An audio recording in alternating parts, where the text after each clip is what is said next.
ಆಕೆ ಲವ್ ಅಂತ ಯುವಕನ ಹಿಂದೆ ಬಿದ್ದಿದ್ಲು. ಆದ್ರೆ ಆತ ರಿಜೆಕ್ಟ್ ಮಾಡಿದ್ದ. ಇಷ್ಟಕ್ಕೆ ರೊಚ್ಚಿಗೆದ್ದ ಕಿರಾತಕಿ ಸ್ಕೂಲ್ಗಳಿಗೆ ಬಾಂಬ್ ಬೆದರಿಕೆ ಹಾಕಿದ್ದಾಳೆ. ಲವರ್ ಮೇಲಿನ ದ್ವೇಷಕ್ಕೆ ಮಕ್ಕಳಿಗೆ ಭಯ ಹುಟ್ಟಿಸಿ ಲಾಕ್ ಆಗಿದ್ದಾಳೆ.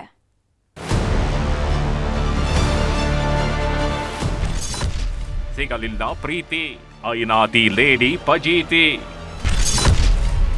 ಲವ್ ಬೇಡ ಎಂದವನ ಬುಡಕ್ಕೆ ಗಿಟ್ಲು ಬಾಂಬ್. ಇವಳು ಕೊಟ್ಟಿರೋ ಪೋಸ್ಗೂ ಈಕೆ ಮಾಡಿರೋ ಕೆಲಸಕ್ಕೂ ಒಂದಕ್ಕೊಂದು ಸಂಬಂಧನೇ ಇಲ್ಲ ಶಿವ. ಇವಳು ಯಾರೋ ಡ್ಯಾಡ್ ಲಿಟಲ್ ಪ್ರಿನ್ಸಸ್ಸೇ ಇರಬೇಕು. ಈ ಪ್ರಳಯಾಂತಕಿ ಮಾಡಿದ ಕೆಲಸ ಕೇಳಿದ್ರೆ ಸಾಮಾನ್ಯದವಳಲ್ಲ ಅಂದು ಬಿಡ್ತೀರಿ. ಈ ಪಾಗಲ್ ಪ್ರೇಯಸಿ ಹೆಸರು ರೆನೆ ಜೋಶಿಲ್ದಾ ಅಂತ. ಚೆನ್ನೈ ಮೂಲದವಳು, ವೃತ್ತಿಯಲ್ಲಿ ಸಾಫ್ಟ್ವೇರ್ ಇಂಜಿನಿಯರ್. ಕೆಲ ವರ್ಷಗಳಿಂದ ಪ್ರಭಾಕರ್ ಅನ್ನೋ ಯುವಕನ ಮೇಲೆ ಕಣ್ಣು ಹಾಕಿದ್ಲು. ಅವನನ್ನೇ ಮದುವೆ ಆಗ್ಬೇಕು, ಮದುವೆ ಮಾಡಿಕೊಂಡು ಜೀವನ ಪೂರ್ತಿ ಬಾಳಬೇಕು ಅಂತ ಕನಸು ಕಟ್ಕೊಂಡಿದ್ಲು. ಅದೆಲ್ಲದಕ್ಕೂ ಪ್ರಭಾಕರ್ ಎಳ್ಳು ನೀರು ಬಿಟ್ಟಿದ್ದ. ಜೋಶಿಲ್ದಾಳ ಪ್ರೀತಿ ನಿರಾಕರಿಸಿ ಮತ್ತೊಬ್ಬಳ ಜೊತೆ ಮದುವೆ ಮಾಡಿಕೊಂಡಿದ್ದಂತೆ. ಯಾವಾಗ ತನ್ನ ಪ್ರೀತಿ ಒಪ್ಪದೆ ಪ್ರಭಾಕರ್ ಮತ್ತೊಬ್ಬಳ ಕೈ ಹಿಡಿದ್ನೋ, ಜೋಶಿಲ್ದಾರ್ ರೊಚ್ಚಿಗೆದ್ದಿದ್ಲು. ನನ್ನ ರಿಜೆಕ್ಟ್ ಮಾಡಿದವನಿಗೆ ಸರಿಯಾಗಿ ಬುದ್ಧಿ ಕಲಿಸಬೇಕು ಅಂತ ತೀರ್ಮಾನ ಮಾಡಿದ್ಲು.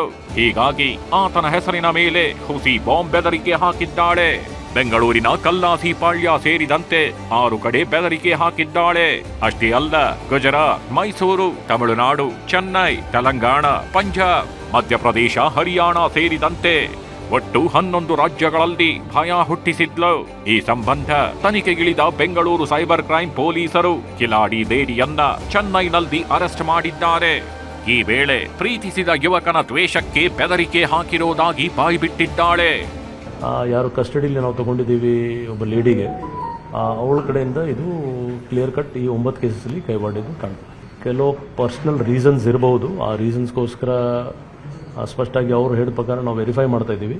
ಪರ್ಸನಲ್ ರೀಸನ್ಸ್ ಇಲ್ಲಿ ಮಾಡಿ ಬೇರೆ ತಲೆ ಮೇಲೆ ಹಾಕಲಿಕ್ಕೆ ಪ್ಲಾನ್ ಮಾಡಿದ್ವಿ. ಪೊಲೀಸರ ವಿಚಾರಣೆ ವೇಳೆ ಮತ್ತಷ್ಟು ಸತ್ಯಗಳು ಹೊರಬಿದ್ದಿವೆ. ಈಕೆಯ 7 ವಾಟ್ಸ್ಆಪ್ ಖಾತೆ ಇರೋದು ಪತ್ತೆಯಾಗಿದ್ದು, ವಿಪಿಎನ್ ಬಳಸಿ ಬೆದರಿಕೆ ಇಮೇಲ್ ಹಾಕಿದ್ದಾಳೆ. ಗೇಟ್ ಕೋಡ್ ಎಂಬ ಅಪ್ಲಿಕೇಶನ್ ಮೂಲಕ ವರ್ಚುವಲ್ ಮೊಬೈಲ್ ನಂಬರ್ ಪಡೆದು ಈ ಕೃತ್ಯ ಎಸಗಿದ್ದಾಳೆ ಅನ್ನೋದು ಗೊತ್ತಾಗಿದೆ. ಇದಲ್ಲದೆ ಅಹಮದಾಬಾದ್ನಿಂದ ಲಂಡನ್ಗೆ ಹೊರಟಿದ್ದ ಬೋಯಿಂಗ್ ವಿಮಾನ ದುರಂತಕ್ಕೂ ನಾನೇ ಕಾರಣ ಅಂತ ಹೇಳ್ಕೊಂಡಿದ್ದಾಳಂತೆ. ಒಲ್ಲೆ ಎಂದವನ ಹಿಂದೆ ಬಿದ್ದು ಕೋಪದ ಕೈಗೆ ಬುದ್ಧಿ ಕೊಟ್ಟು ಇದೀಗ ಕಂಬಿ ಹಿಂದೆ ಸೇರಿದ್ದಾಳೆ. ತನ್ನ ದ್ವೇಷಕ್ಕೆ ಮಕ್ಕಳಿಗೆ ಭಯ ಹುಟ್ಟಿಸಿದಾಕೆಗೆ ತಕ್ಕ ಪಾಠ ಕಲಿಸಬೇಕಿದೆ.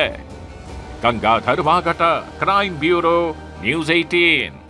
ಕನ್ನಡಿಗರ ನೆಚ್ಚಿನ ನ್ಯೂಸ್ 18 ಕನ್ನಡ ಈಗ ವಾಟ್ಸ್ಆಪ್ನಲ್ಲೂ ಲಭ್ಯ. ಕರ್ನಾಟಕ, ದೇಶ ವಿದೇಶಗಳ 360 ಡಿಗ್ರಿ ಸುದ್ದಿಯ ವಿವರಗಳನ್ನ ನಿಮ್ಮ ಕೈ ಬೆರಳುಗಳಲ್ಲೇ ಪಡಿಲಿಕ್ಕೆ ಈ QR ಕೋಡ್ ಅನ್ನ ಸ್ಕ್ಯಾನ್ ಮಾಡಿ, ನಮ್ಮ ಚಾನಲ್ ಫಾಲೋ ಮಾಡಿ, ನೋಟಿಫಿಕೇಶನ್ ಆನ್ ಮಾಡಿ.